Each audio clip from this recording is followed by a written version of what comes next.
बादब बा मुलाहजा में मैं फजल इमाम मलिक।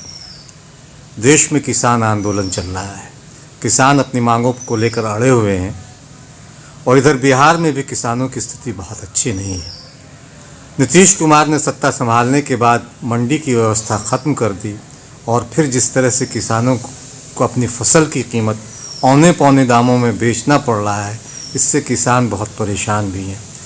लगभग 15 साल हो गए बिहार में मंडी व्यवस्था ख़त्म हुए और किसानों की स्थिति ऐसी नहीं है कि जिसे लेकर किसान बल्ले बल्ले करें। दरअसल किसानों को मारने की कोशिश बिहार में भी हुई और उसी के नक्शे कदम पर केंद्र सरकार भी चल रही है। बिहार में किसानों की स्थिति पर बातचीत करने के लिए हमारे साथ हैं राष्ट्रीय लोक समता पार्टी के राष्ट्रीय उपाध्यक्ष शंकर झा आज़ाद, जो न सिर्फ किसानी से जुड़े हुए हैं बल्कि किसान और किसानों के आंदोलन को बेहतर तरीके से समझते भी हैं। आइए उनके विचार जानते हैं कि बिहार में किसानों की स्थिति क्या है और उसे किस तरह से बेहतर किया जा सकता है, ताकि जो मंडी व्यवस्था जिसे ख़त्म कर दिया इस सरकार ने, उसके बावजूद किसानों की हालत बेहतर नहीं हुई है। तो इसके पीछे की वजहों को जानते हैं शंकर झा आज़ाद जी से, उनके विचार जानते हैं। फजल साहब, आपने बिहार के परिवेश में पूछा है, बहुत ही दयनीय स्थिति है। जैसे देश को अगर बांटिए, चाहे नॉर्दर्न इंडिया को अगर देखिए आप, तो पश्चिमी उत्तर प्रदेश, पंजाब, हरियाणा यही किसान का एम्बलम है। हमारे बिहार में स्थिति ये बन गई है कि हम भी यहाँ 3 पार्ट में बिहार को देख सकते हैं। सबसे खराब स्थिति हमारे मिथिलांचल सीमांचल की है, किसानों की। अन्नदाता की स्थिति इसलिए भी खराब है कि वहाँ पर किसानी का, एग्रीकल्चर का कोई भी इंफ्रास्ट्रक्चर है ही नहीं।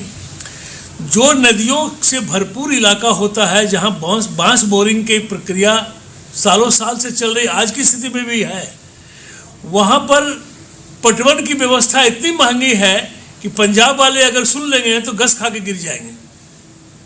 इतनी महंगी व्यवस्था हमारे यहाँ है। नहर छहर का जाल खत्म हो गया। कुछ कहानी तो हमारे 15 साल पहले की सरकार ने की सत्यानाश, और ये 15 साल की ये जो सरकार माननीय नीतीश कुमार जी का है, इन्होंने तो सत्यानाश ही नहीं किया, इसको कहा जाए वज्र सत्यानाश, वज्र सत्यानाश कर दिया। इन्होंने किसान रोड मैप बनाया, पता ही नहीं चला किसी किसान को कि what is the meaning of किसान रोड मैप।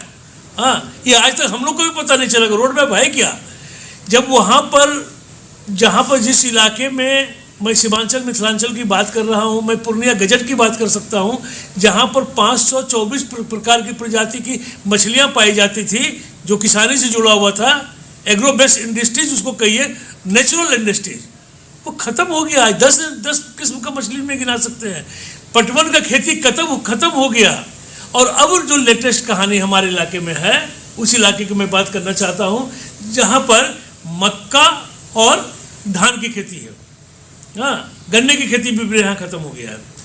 तो मक्का धान की खेती के लिए कोई भी प्रयासरत नहीं, कोई भी ऐसा इंफ्रास्ट्रक्चर तैयार नहीं किया जा रहा है गवर्नमेंट की तरफ से, ताकि वो वहाँ पर टिक सके।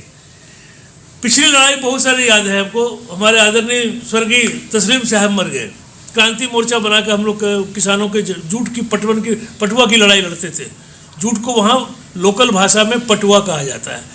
तो जूट की लड़ाई लड़ते थे, तो कितने ट्रक से हम लोग जूट को उतार करके जलाने का काम किया था और सरकार को बाध्य किया था, यही सपोर्ट प्राइस और मार्केट की बात लेकर के। तो सपोर्ट प्राइस जो है, गवर्नमेंट का सपोर्ट प्राइस जो है, वो किसान के हाथ से जब खेती निकल जाता है, फसल निकल जाता है, तब उतरता है, बिचौलिए की बल्ले बल्ले होती है। समझ गए? तो वैसी स्थिति में हमारे पास में बिचौलिए का बहुत भयानक रोल है, जो आज भी बरकरार है। मार्केट तो ख़त्म ही कर दिया गया, अब मंडी की तो कहानी ही नहीं है। हमारे यहाँ सबसे बड़ा, एशिया का सबसे बड़ा मंडी गुलाब बाग का मंडी कहलाता था, ध्वस्त हो गया है, आपकी जानकारी के लिए।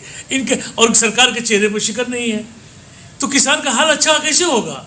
रही बात जो किसान आंदोलन चल रही है, जो अभी सिंबॉलिक रूप से चल रही प्रदेश में, लोग प्रकंपित हो रहे हैं, तो वो आंदोलन, वो लोग सक्षम किसान लोग बैठे हुए हैं। हाँ, तो आज किसान आंदोलन को समर्थन की जरूरत है। और हम तो पूरे के पूरे बिहार की जनता से भी और किसानों से आग्रह करेंगे कि इस आंदोलन को बल दीजिए।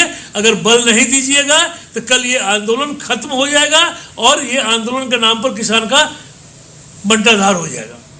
और ये भयानक है, आगे सुन लीजिए।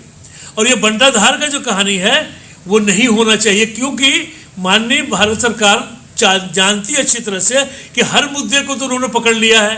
पहले पकड़ लेते हैं, पक्ष और विपक्ष का रोल दोनों कर रहे हैं। एक किसानी का ही मुद्दा बच गया है जिससे पूरा देश एक हो सकता है और लड़ाई लड़ी जा सकती है। गरीबों की लड़ाई लड़ी जा सकती है, मजलूमों की लड़ाई लड़ी जा सकती है। इस लड़ाई को बचाने के लिए हम लोग को पूरा समर्थन देना चाहिए, नैतिक समर्थन भी, शारीरिक भी, और जिस तरह का भी समर्थन होता देना चाहिए। राष्ट्रीय लोक समता पार्टी इस आंदोलन को लेकर या बिहार के किसानों को लेकर क्या किस तरह का समर्थन देने की बात आपने कही? आज का 24 तारीख कर्पूरी जी के पुण्यतिथि, हम लोग कर्पूरी जी की जयंती मना रहे हैं और पूरे बिहार में जिला स्तर पर यह कार्यक्रम चल रहा है, ठीक है। और उस कार्यक्रम में हम लोगों ने खास करके कहा अपने कार्यकर्ताओं, नेता साथियों से कि किसान आंदोलन को भी बल देना है, उस पर बात कीजिए। और इसके बाद हम लोग बिहार का कार्यक्रम बनाएंगे और किसान आंदोलन को आग को प्रज्वलित ज़्यादा तरीके से करना चाहेंगे। बहुत बहुत धन्यवाद।